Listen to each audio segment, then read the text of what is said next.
Aston Martin's bold second-century plan, which will eventually see 7 all-new models launched in as many years and their make or expand into all-new premises in Wales, has taken shape, and can at last be weighed, measured and scrutinized. The first all-new DB car in more than a decade, and the most important Aston in the company's 103-year history, if you believe boss Andy Palmer, has arrived. The DB11 is the product of an all-new aluminium platform and a new design direction. It's the first Aston to reap the benefit of its maker's technical relationship with Daimler, and it brings technologies such as turbocharging, electromechanical power steering, multi-link rear suspension and torque vectoring by breaking to an Aston for the first time. Aston Martin DB11 design and styling. The DB11 is the first new series production Aston Martin in 15 years to be built on underpinnings other than the firm's VH platform.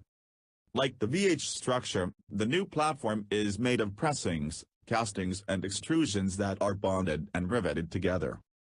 The DB11's body panels are mostly aluminium, except for the plastic composite quarter panels and boot lid and the injection-molded plastic bumpers and sills.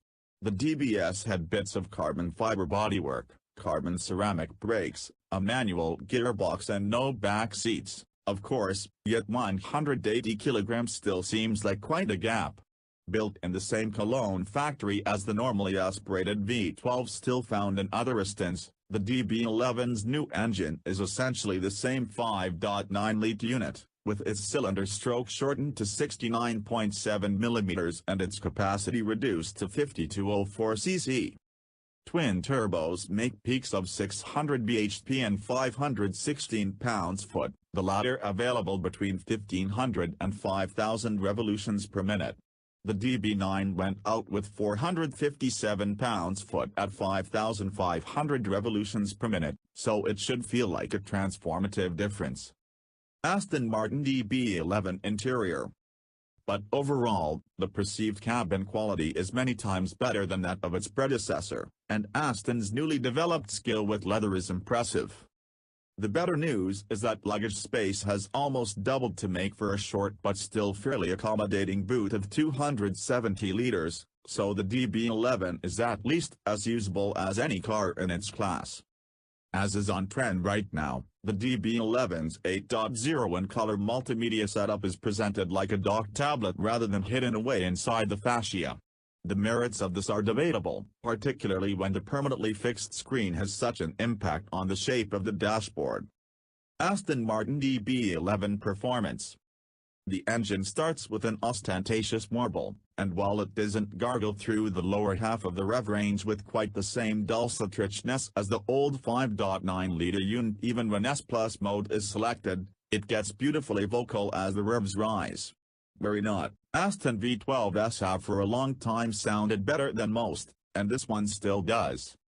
Moreover, the DB11 also has the same broad and stout but ultimately laid-back, pleasingly unstressed kind of delivery you want from an Aston GT. Even when it's at full stride, it doesn't feel like it's working too hard.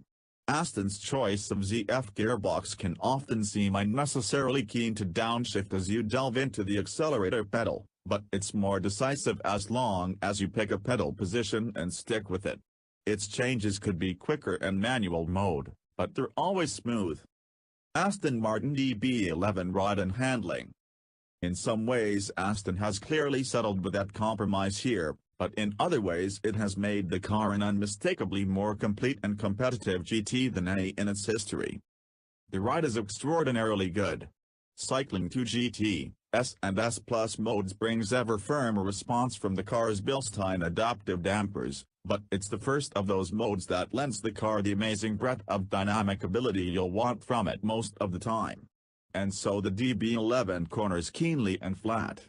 Its body breathes with an undulating surface, not pitching or heaving far enough to make the car deflect.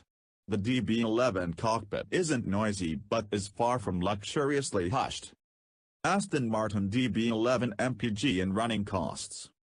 Heated leather seats, surround view cameras, cruise control and an infotainment system with the Wi-Fi hub, DAB radio and a 400 watts stereo all come as standard. The DB11's styling may not bowl you over like the DB9s did a decade ago, but we'll leave a pin in that for now. However, in the top list the DB11 takes second spot ahead of the Bentley Continental GT Mulliner driving spec, Rolls-Royce Wraith and its stablemate the Aston Martin Vanquish S, but isn't quite as compelling as the barnstorming Ferrari F12 Berlinetta.